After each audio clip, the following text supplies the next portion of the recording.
Hello, everyone. I'm immigration lawyer John Kasravi. Welcome to our weekly live program, Tuesdays, 7 p.m. Eastern, 4 p.m. Pacific time. Again, I'm immigration lawyer John Kasravi. We take your questions live about U.S. immigration. It's what my focus on every day of my life. All I think about is U.S. immigration law, and I try to share the information with everyone who needs it or is interested in the process. We have a lot of regulars that actually watch the show. I've taught immigration law at law schools. I have courses on it for immigration lawyers, podcasts, trade magazine, a lot more. But during this half hour, we just come on live and on YouTube, LinkedIn, Instagram, and TikTok and take questions generally live about the cases I handle. I don't do every type of immigration law. But the stuff I do, I give you my thoughts on it, not intended as individual legal guidance. It's really just for general, topics to give you a better understanding about this complicated and convoluted system when it's immigration that changes every 2 seconds. So again, we're coming here live and take these questions, do our best to give you some guidance. And if you'd like to schedule a private consultation, just go to our website, jqqlaw.com/contact. And then that's jqqlaw.com/contact. And fill in there, schedule a consultation. If you're interested in a marriage case or a fiancé visa case, we have a guide known as the Ultimate Marriage Green Card Guide.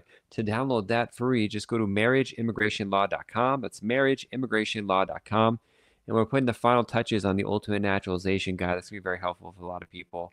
And that's going to be coming out soon. We've had dozens of people contact us saying they couldn't afford a lawyer and they just use the guide, and it's helpful. I can't recommend doing that, but it's been very helpful. So having said all that, let's get started with your questions. From YouTube, Golpari asks, "Hi, hope you're well. Do you need birth certificate and all expired passports for your N400 interview?" They want you to bring all the expired passports, but if you don't have them, you don't have them. I haven't seen them be tough on that. And birth certificates, not necessarily, unless there's a particular reason for it that we need to have that, but usually not. But I can't say 100% because I don't know your case and your background. Even when it comes to passports, they typically want that because they want to check your entry and exit dates to make sure if you have any stamps like leaving the country or entering the country or stuff like that, they can compare it with the travel history that you put. Your N400 for N400 is for naturalization, the process of becoming a citizen, usually after being a lawful permanent resident, a green card holder for a set amount of time. And so, but usually both those documents are not needed, but I can't say 100%, but like 99%. See you as a regular says, good afternoon, Attorney Khosravi. Good afternoon to you too. Yeah, it says they can afford to pay for an overseas trip or cruise, but can't afford a lawyer, question mark. Well, that's how life is, isn't it? People are afraid they don't even know the prices, because sometimes I'll have people whose cases get messed up and they come to me and they had like a person who's not a lawyer do their case. They said, my friend used this person, their travel agent, their translator, their a tax accountant or something like that. And then I say, how much you pay? And they pay like twice as much as I would have charged. But the idea of a lawyer seems really expensive, so they didn't even bother asking or looking into it and stuff like that. And then it comes a problem. So it's good to talk. Different lawyers charge different prices, and the problem is it's not really the price, in my opinion, really, because it depends on who's gonna know what they're doing first of all, and who's gonna be there for you, not gonna disappear on you and help you. Because there's a lot of additional things that come with having a lawyer that's been doing this for a long time. It's not just a basic case that you get approved. Sometimes cases are very simple and they get approved. But there's all sorts of tidbits of information on how to deal with the government, how to plan things out strategically 3, 5, 10 years down the line for a future spouse or for parents, or what you have done in the past, and all this kind of stuff. And that's the strategy that really makes a difference. So a lot of accountants can file your taxes, but you want to get special tips on like how to, save money and how to strategize for the future, that kind of stuff. And that's really hard to find that myself. I haven't found a good accountant that can do that. Show up says, "Hey John, my spouse filed a green card in 2022, May 2022. I-130 approved, and I got I-45 in September. Do I have to get medical again?" The medical depends on the date it was signed and which kind of form it was. I don't remember the dates. They did update it. That's before a certain date type form that was signed. Only about for 2 years. Most likely yours is needing a new one. Most likely there's USA's policy memo on that that came out a couple months ago, maybe 2 months ago. So most likely, because I remember when that policy came out, it was a little bit essentially 2023 or something. So if you're 2022, you probably have to get a new one. But I would need to go look at the policy and see what it was. C user says, "Well said, attorney, and your reviews are a testament to your excellent immigration law." Well, thank you so much to you. It's very kind of you. This is not a paid ad. C user is very nice. He's a regular listener. Has been very kind. I appreciate that. Thank you. Josie Tawani says, "How long does it take for I-290B to open on R-485? 1 month, 6 months, 2 years. It's not consistent. SJ says, how long after approval is green card issued? Depends on what kind of approval. Is it from the consulate or from entering the U.S. or the adjustment of status? Typically, for adjustment of status, a week or two later, it comes 9 out of 10 times. So I'd say 8 out of 10 times after you have a green card interview in the United States, you'll get the green card within 10 days. 1 out of 10 times, the post office loses it, and 1 out of 10 times, the government just takes 8 to 9 months. So, just got to wait and see which one you're going to be in. Shoaib asks, hey, John, Shoaib says, also is it okay to upload my documents to my USI account? That's what they want you to do nowadays. But which document is that you want to upload? You can't upload the medical. Siuj says, they can watch your videos and make the judgment themselves. I appreciate that, Siuj. It's very kind of you. Thank you again. Let's go to TikTok and see. Jover asks, what is asylum and withholding removal? Asylum is, asking to be able to stay in the United States because you're afraid to go to your home country for certain reasons. And withholding a removal is a way to stay here. They won't kick you out because of some certain issue that you have or certain protections you may get.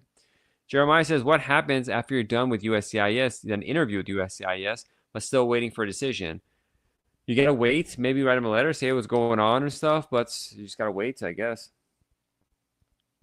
I got to know your case. Maybe some major issues came up during the interview we're not aware of that we got to be careful for, but sometimes you just got to wait. And thank you, Carlene, for liking it. Please like and share, especially on TikTok. Share with your friends. It's going to help them get more information, and that's appreciated. AJ says, what's the stance against illegal immigrants from Ireland? I don't know. I don't follow that. Minkaj says, does petitioner need to go with the beneficiary for CR1 visa interview? If it's a visa interview at the embassy, the petitioner does not need to come as the beneficiary, the foreign national. Very rarely would the ask petitioner come. 1 out of like 100,000 probably. But that's that. Shoaib follows up. At the time the green card filed, I had my cousin co-sponsor. Now I had an interview, and I'm currently working on my green card EAD. Should I take my employment letter and pay stubs? No, it's not needed. Also, do I bring sponsors, taxes, and docs? You can bring updated taxes and stuff like that and upload that too. Typically, you don't ask for it if you're doing adjustment of status. CU says, with the recent policy change on undocumented visa overstay filing as a spouse of a U.S. citizen, is there any change in the strategy? Yeah, major changes in strategy. So, interesting question. Thanks for sharing that. So, typically, if you're in the United States on like a tourist visa, which has an end, or student visa, which could eventually end, or work permit, for example, an O1 visa, it's a person with extraordinary ability. An actor from England comes here and they have a visa. Typically, when you file, if they fall in love with the U.S. citizen, get married, and file for a green card, typically, if that underlying work visa, for example, expires, the government won't do anything about it and let you just wait to get a decision on your case. Unless you have fraud history or criminal history and stuff, they usually will just let it go. But the administration is more and more saying if you had a marriage green card case pending, you're even in valid status, but eventually it expires, you didn't renew because you have a green card case pending. There's no point in doing that. They may just pick you up and detain you and take you to immigration court. And there was even a report a colleague said for K1 visa, this is how crazy this administration is, frankly. A person came with a fiancé visa. The fiancé visa is a U.S. citizen, tells a foreign person, I want to marry you, and they invite them to come here to get married and file for green cards within the law. Form I-129F, K1 is the name. And so if you come in on a fiancé, you have a 90-day time period of a visa validity stay of 90 days. Within that 90 days, you have to get married to be able to apply for a green card. So you get married to 90 days and you apply for a green card. Eventually, after 90 days, your visa is going to expire. However, that's just how they designed the system for whatever reason. So you're not going to have any status except for the fact that you have a green card case pending. Green card case pending does not give you status. You're not formally here. You're illegal still at that point. But, I mean, the whole system, the fiancé visa is designed for you to be able to come here and wait to get a green card. And they didn't give you status. They should have. They should have some sort of backup plan, but they never did that in the last, 30, 40 years that the current visa, the fiancé visa system works. And so colleagues say, yeah, they came in, they said, appear in court, you're out of status. But you're like, what do you mean? I came on a fiancé visa, I'm waiting for a marriage green card. You're accusing me of not having status. You set up the system for me to fail. Does that even make sense? And so that's what we're dealing with. And what are we going to do for like the O1 case, for these different cases? Say, keep your underlying status, keep going to school, renew your underlying visa if you can. But it makes it hard for some people. Some people, I say, it's probably better you go and do consular processing. Don't do it here. There's a risk of being detained or sent to immigration court. Shoaib says, I'm referring to the documents that I requested in the interview letter. Should I upload the USA account, make it faster? So Shoaib, the interview letter says some stuff, and in a public forum like this, go by the book, whatever the interview letter says. But practically speaking, they don't ask for most of the documents in the interview letter. It's very specific ones to your case. But I can only, the public forum advice people to take what the government says to take. Muhammad says the reason was just filing early. Okay, Muhammad says, hello, sir. Does withdrawing an M400 at the interview and refiling the same day overlap each other? Probably not if you withdraw. I mean, I'd wait to get a formal withdrawal notice and make sure it's done instead of doing that. But that's it. Shoaib says, my interview day is September 15th and baby expecting date September 20th. What do you recommend? Oh, wow. I have a recent case that was like that where clients in Texas had the same kind of a date. But if you need to reschedule. I don't know. It's up to you how you want to play it. C user says, thanks for the explanation, attorney. Good point, suggestion. God bless you. Shoaib says, thank you for your answers. You're welcome. Well, congratulations on having a baby. That's the most important part.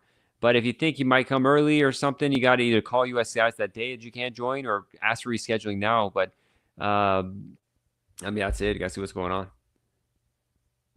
Pinky says, hi, F3 family-based petitioner, my mom, but my birth certificate written my dad's name, not written mom's name.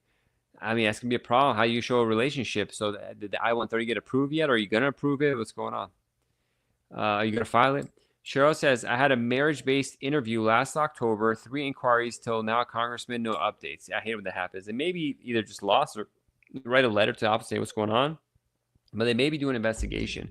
I would need to see what you filed, what you said at the interview to get an inkling of what may have gone wrong. Maybe it's just normal too.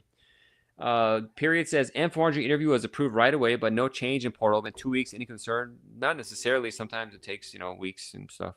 I can't say, I wasn't at your interview. I don't know your background, so I can't tell you if I have any concern. But sometimes that happens. It's not a big deal. Sometimes it happens. It is a big deal. Daya says, I'm waiting for my interview since July. Okay, a lot of people are waiting for interviews. I'm not sure what kind of interview you have or what's going on. Shoaib says, I put one more question above. If you can answer, that'd be great. My interview date is September. What do you recommend? I answer that. I'm working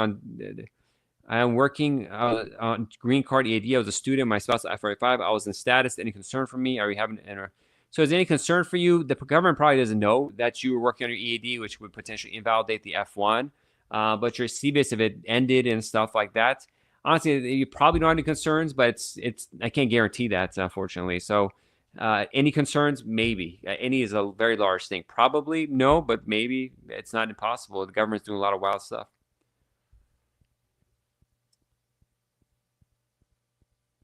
Carlina says, any way to expedite an I-90 after post office lost your green card? No, I mean, you could always request it for government failure or something like that, but in my experience, they just say tough luck. So you got to get an ADIT stamp or something like the ADIT stamp. CU says, are there updates on birthright citizenship? It's given birth on friendly states still suggested. Yeah, it is, but I don't know. It's on hold right now, but anything's possible. It's kind of a weird situation. Shoaib says, okay, thanks so much. You're welcome, Shoaib. I wish I had better guidance, but it's kind of unreliable stuff going on. Most likely it's okay. DJ Marie says, is it safe right now to do adjustment of status for tourist visa? Okay, it's change of status from tourist visa to student visa. Is it safe? I mean, I don't like people generally doing change of status student visa. There's a lot of problems associated with it, but it depends on your background. For example, if you're from a travel ban country, you can't get a student visa, so you have to do change of status. Or you might just have personal issues that make it hard for you to do change of status. So is it safe? It depends when your tourist visa expires, how soon you contacted the school to start. There's just so many different factors, but there's just risk. Everything is risky on this administration. That's the best I can put it.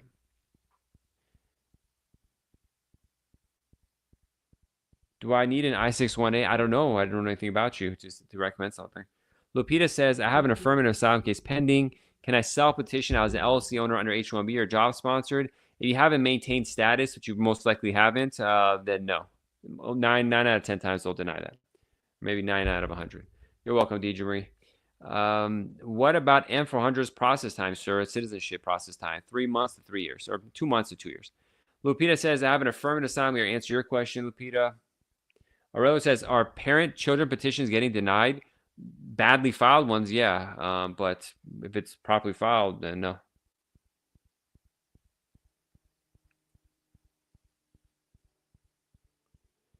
I-618 waiver timeline, 6 months to 4 years.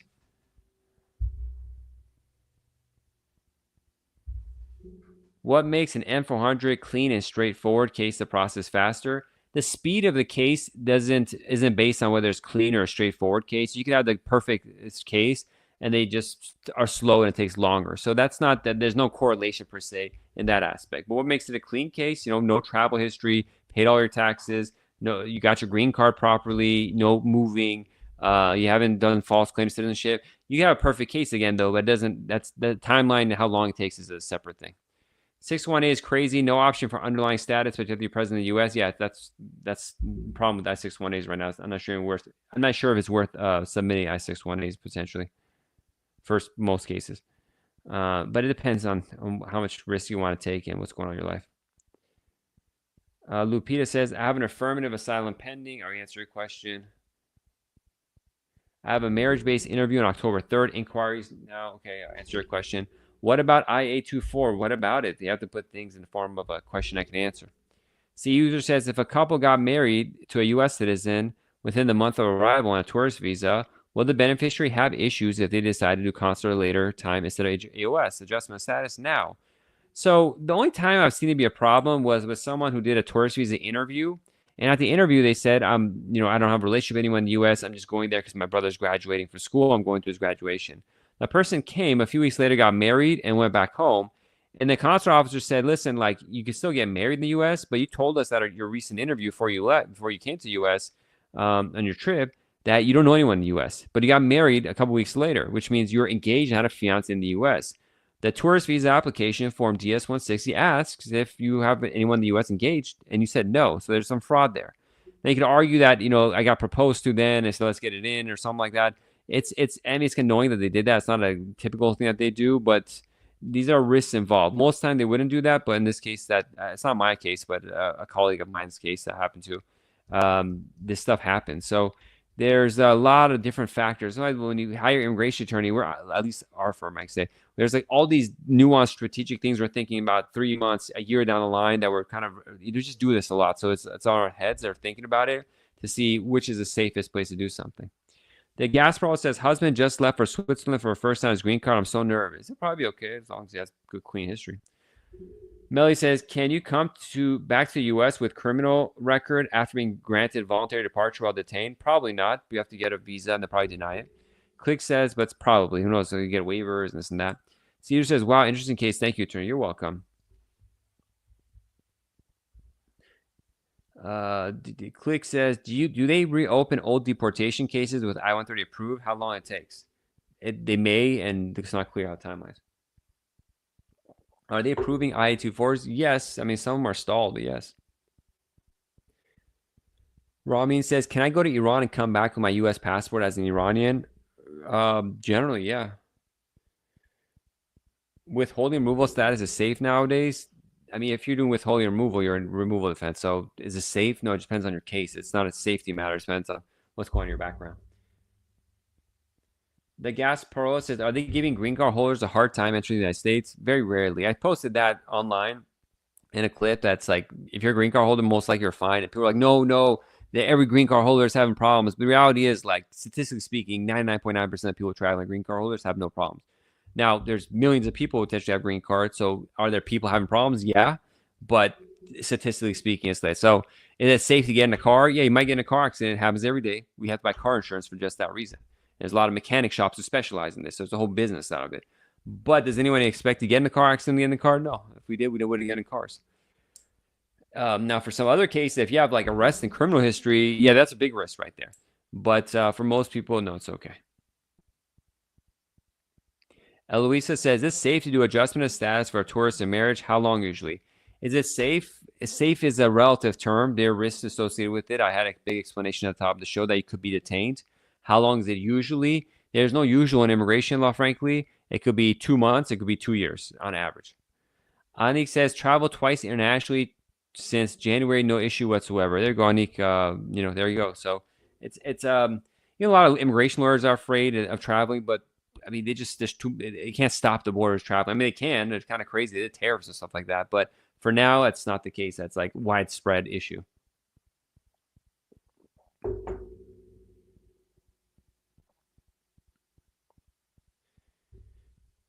All right, a lot of repeat questions. Let me get through these. How long does it take for a motion appeal to be answered? It's up to the government. I don't have time for it.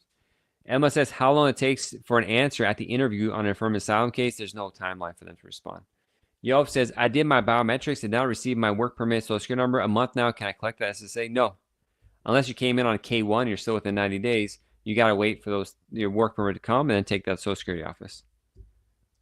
C user says, if a bad lawyer messed up a case, is there any remedy, especially if aging out sensitive case? Can you gain a positive outcome, giving time back as a result alternative? So they updated the USCIS policy manual for age out cases, for example, a specific example we gave, under the Child Status Protection Act, where potentially you could use the lawyer making a mistake there. And in other cases, sometimes you can blame it on the lawyer, sometimes it works, but most of the time it doesn't, because the thing about, again, it depends on what the issue is. There's like 1,000,001 issues that can happen that lead to denial. But depending on what the issue is, they'll say it was lawyer's fault. We may accept that. It's discretion on their part if they want to accept it. But they sometimes will say, like, if a form has wrong information on there and you signed it, that was like, well, the lawyer made the mistake filling out the form for you, but you're supposed to read it. You signed off on it, so you can't blame the lawyer. But the Child Status Protection Act, there was because I have to study that a lot, Child Status Protection Act.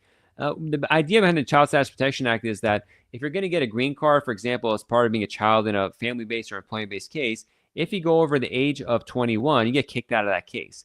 But Congress made a specialty where you can still stay as part of the parent's case under Child Status Protection Act under certain circumstances, which I'm not going to go into the details of. It's a complicated analysis and all that kind of stuff. But now people sometimes miss it, or their failures, usually failure to timely act. And I'm pulling up the USCIS policy manual on the Child Status Protection Act and trying to look up the exceptions. Let's see where the extraordinary. So if you have extraordinary circumstances due to ineffective assistance of counsel, an alien may only establish extraordinary circumstances due to ineffective assistance of counsel if the alien completes the following. The alien must submit an affidavit explaining in detail the agreement that was entered. So you have to show proof that you had an agreement with a lawyer. A lot of times people hire like notarials, or they don't sign contracts with a lawyer for some reason. There's some shady lawyers, and so they can't prove they were actually there. Sometimes you get around that. Emails, for example, showing money was paid, blah, blah, blah. But that's what they want. You can submit an affidavit explaining it. Secondly, the alien must demonstrate that the alien has made good faith effort to inform counsel whose integrity or competence is being questioned. So you have to show you try to do it. And third, the alien must indicate whether a complaint has been filed with the appropriate disciplinary authorities about any violation. So you got to jump through some hoops and make this and that, but it's not easy. So it's a lot of paperwork and luck that goes with it, but it's not impossible for Child Status Protection Act in particular. Other ones might be different. Anomaly says granted from immigration court 2 months ago, but still waiting for approval letter. I-94. Is that normal? I don't know what you got in court. I don't know what happened. I can't tell you something's normal or not without knowing all the facts. User 37 says, how long does it take for motion appeal to be answered? It's up to the government. MK says, N400 3-year rule. Is it under higher scrutiny? Not necessarily. It depends on the case, how much evidence they have, and how well they answer during the interview. Angela says, does an I-485 application protect you from deportation? No, that's a very important lesson we're learning nowadays. It does not. I-485, the application for a green card inside the United States, doesn't provide any form of status or per se protections. Sakei says, I filed for my kids after getting my green card in April. Are they approving Form I-824? They're approving it, but it could take months, year and a half, 2 years sometimes. And I had a person contact me. They had the I-824 approved for like 4 or 5 months, and nothing had happened. So you got to, even if it's approved, you got to like call USCIS and keep pushing them on this stuff. It's a mess.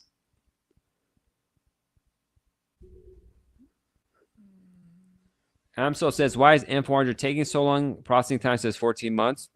You can't rely on processing time. Sometimes it's 2 months, sometimes 14 months. It just depends on the government how long it will take. Gold Party says, thanks for taking the time. I had a green card since 2006. So does it mean I have to be prepared for all my travel history dates back to 2006 in my N400 interview? I show them all? No, primarily lasts 5 years. Or my recent passport. So recent passport is enough, unless you had long absences from the United States and they want to get into that.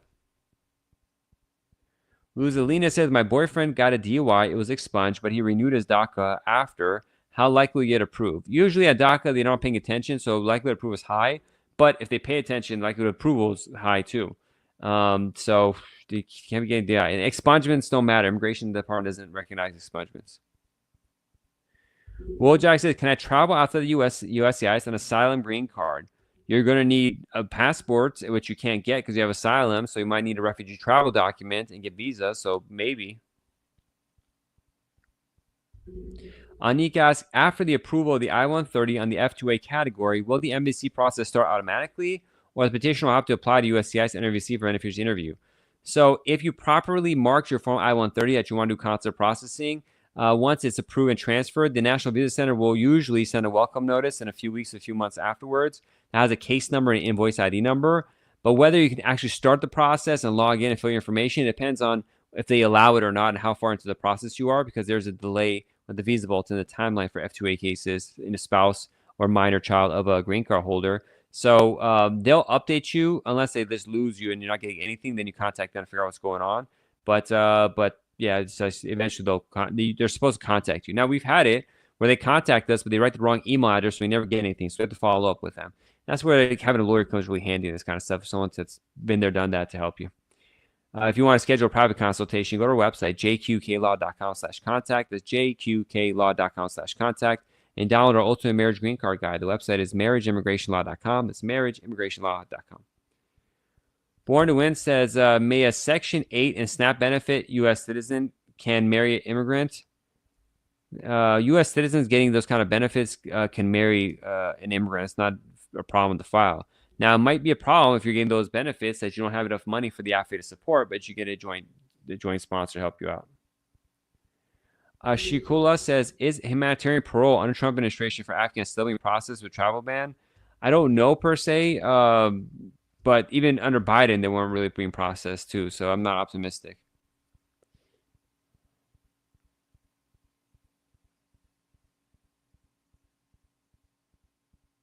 Okay, going through a lot of repeat questions. I'll take one or two more questions and call it a day.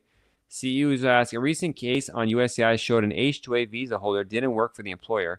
Is there any time period recommended for one to stay with a sponsor to be safe? What about employment-based green cards? So there's no fine-tuned number. H-2A, they got to work for the employer, can't work for someone else. But if you apply for if you get your green card based on employment, and as soon as you get the green card, you quit and go work for someone else, that could be potentially lead to issues. Some lawyers say work for a year, some say 6 months, some say 3 months. I'm not strict on that. I say have good faith effort that you were trying to work and stuff. Like I had one case where a guy got in a fight with the employer on the first day and got fired, and he just told the officer the truth, and they accepted it. But it depends on the case in the background. But the longer you work in months, to at least the same employer, it's better. But I've had cases where these are Indian people who are stuck in the green card line for a work green card for years, decades, like 10 years. And because of that, in the tech sector in particular, if you hop jobs, you keep getting increased. You might go from $100,000 to $500,000 salary just by job hopping a couple of times. But they can't do that, so they're stuck in the same place. Although sometimes, essentially with the green card, they're stuck in the same employer, so their wage never rises, even though they could be paid maybe $300,000, $350,000. They're stuck at $120,000. So as soon as they get the green card, a couple weeks and months later, they change jobs because they get an offer is 4 times the amount they're making. So, I tell them, listen, it's not reasonable for the government to say, okay, I stay at a job that's 150, but I have another person who wants to pay me 450. Like, that's crazy to do that. So I can't tell people to hold back on that. I say, take it what you can, and we'll tell the government, I'm not crazy. I'm going to take a job that's paying me, $300,000 more. It's not reasonable for you to hold that against me. You should just make the lines faster. All right, with that, let's take 1 or 2 more questions, and we'll call it a day. Is it normally waiting for a C9 VAL work permit for 8 months? Timelines it's just no normal, not normal. C user says, nice, good to know your thoughts. Sorry, thank you. You're welcome. Good to see you, C user. Tammy says 601 was approved. Turn over the last of the documents they asked. Are they still approving green cards? You have a 601, do your interview. Yeah, why not? You just have to have it approved and everything else be good. And last question, going through a lot of these repeats. How long after biometrics should I be expecting my work authorization? There's no connection between the two timelines. Franca says, I filed a waiver after getting divorced since 2023, and since I haven't heard anything. I could take a long time, so it's not necessarily bad, but I got to see what you said and submit it, but overall, sometimes it takes a while. Sonia says, can a person use their U.S. passport to file? I don't know what you're filing. You fly, maybe you're saying? Advi Noor Khan says, hi, I have a situation. My case is closed I-589 that I had I-860, but USCIS FOIA results, no record found. Yeah, recently USCIS FOIA cases have gotten, FOIA is when a Freedom of Information request, we request a copy or file from the Immigration Department, for example. And recently they've been saying no record found. When there is found, you might have a court case, so you have to do an EOIR FOIA. but appeal the USCIS decision so they can look longer, but they've become really unreliable, unfortunately. Mo says, I'm married with asylum seeker. Can I apply for I-485 without mentioning your application? No, you have to be, this is fraud, it's lying. You have to be truthful. And last question, if I apply for asylum in August, when will the interview date? That's up to the government, how they want to do it. And Sonia says, can a U.S. person use their passport to file for their spouse? Technically, yes, valid passport, but we got to make sure you got your passport properly and you're a citizen properly and stuff. They might ask for, I've had a case where a person was adopted. They might want something that person naturalized. You want background information about that. So you got to look into how you got your passport. If you're born here, it's fine, but we got to see what's going on. And Sebid asks, do they ask for tax transcripts for 5 years? Rule for citizenship test. I have not filed taxes because I'm not income due to surgery. What can I show? If you didn't file, have a letter that says I didn't file. That's about it. So that's that. For their spouse, parents. Can a person use their U.S. passport to file for their spouse, parents? I'm not sure for their spouse's parents or for their parents, but essentially you generally can, but I need to know more information about your background. All right, everybody. Thank you so much for joining us. For those just asking more questions right now, sorry, we're ending the show or over a little bit even. I'm immigration lawyer John Kasravi. If you want to have a private consultation, go to our website, jqqlaw.com/contact. The website is jqqlaw.com/contact, and we'll schedule a private video consultation to talk about your case. Thank you everyone for joining. I'll see you all next Tuesday, 4 p.m. Pacific, 7 p.m. Eastern. God bless. Be safe. Bye-bye.